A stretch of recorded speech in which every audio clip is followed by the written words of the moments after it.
तो आज हम लोग 10 क्लास का विज्ञान पहला चैप्टर रासायनिक अभिक्रिया और समीकरण देखेंगे। इसमें अभ्यास का जो इम्पोर्टेंट प्रश्न है 2026 में पूछने वाला, उसका हल कर रहे हैं। तो प्रश्न जो है, लोहे की वस्तु को हम पेंट क्यों करते हैं।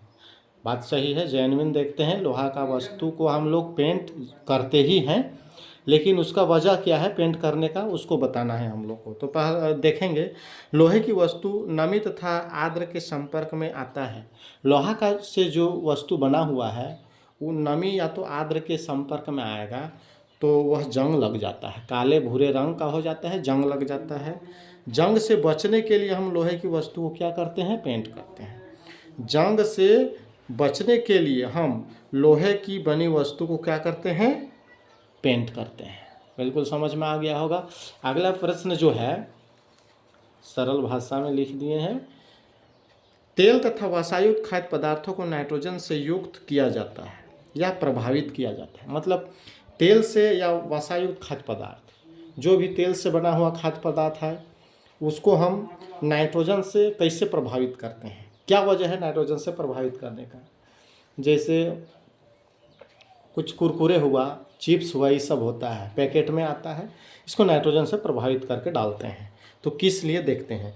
तेल तथा वसायुक्त खाद्य पदार्थ को लंबे समय तक रखने से इसका स्वाद तथा गंध बदल जाता है। लंबा समय तक रख देंगे, स्वाद गंध बदल जाएगा, खाने में टेस्ट नहीं आएगा, मज़ा नहीं आएगा।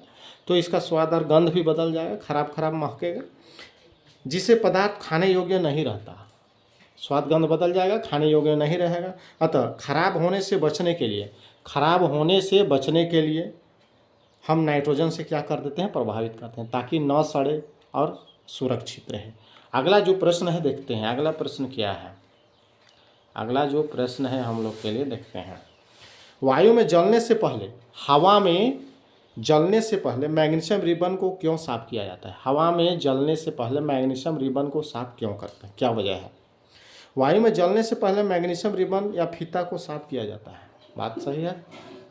क्यों साफ किया जाता है, क्योंकि धूल कण हट जाए, ऊपर जो उसके ऊपर धूल कण होता है वह हट जाएगा और आराम से जले। बस यही वजह है जिसके चलते हम क्या करते हैं, उसको साफ करते हैं।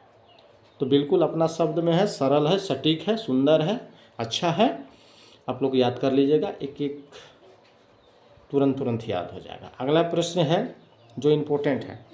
किसी पदार्थ एक्स के विलयन का उपयोग सफ़ेदी करने के लिए, कोई पदार्थ है जिसका नाम एक्स है, वो एक्स का उपयोग हम सफ़ेदी करने के लिए करते हैं। तो कौन सा ऐसा पदार्थ है एक्स जिसका उपयोग हम सफ़ेद करने के लिए करते हैं, वह क्या है, चूना। क्या कहेंगे आंसर में, चूना। एक्स का नाम है चूना, नाम चूना है। और इसका रासायनिक सूत्र क्या है, इसका रासायनिक सूत्र है, रासायनिक सूत्र, चूना का रासायनिक सूत्र होता है CaO, कैल्शियम ऑक्साइड। रासायनिक सूत्र कैल्शियम ऑक्साइड, और रासायनिक नाम कहेगा तो कैल्शियम ऑक्साइड होगा, और सूत्र होगा CaO, और नाम पूछेगा तो चूना होगा। अगला प्रश्न है इसी का, देखते हैं क्या है अगला प्रश्न। हाँ आ गया है। दूसरा नंबर क्या है, ऊपर वन में, यानी ऊपर यानी इस पर पदार्थ एक्स पर, वन में लिखे पदार्थ एक्स को जल के साथ अभिक्रिया लिखिए। एक्स यानी CaO, कैल्शियम ऑक्साइड, CaO को किसके साथ, जल के साथ, H2O के साथ रिएक्शन कराएंगे तो क्या बनेगा। देखते हैं आगे। यहाँ पर देखेंगे हम लोग जानते हैं अभिक्रियाशील समूह में आता है लिथियम, सोडियम, पोटेशियम, कैल्शियम। ये 4 होते हैं जो जल से तुरंत अभिक्रिया करके हाइड्रोक्साइड देते हैं। क्या देते हैं, हाइड्रोक्साइड देते हैं। जल से तेज अभिक्रिया करके हाइड्रोक्साइड बनाते हैं। तो कैल्शियम का क्या बनेगा, हाइड्रोक्साइड, यानी Ca, हाइड्रोक्साइड बनेगा OH। OH का 1 होता है, कैल्शियम का 2 होता है। क्रॉस गुना करेंगे Ca1OH2, यानी CaOH का होल ट्वाइस हो जाएगा।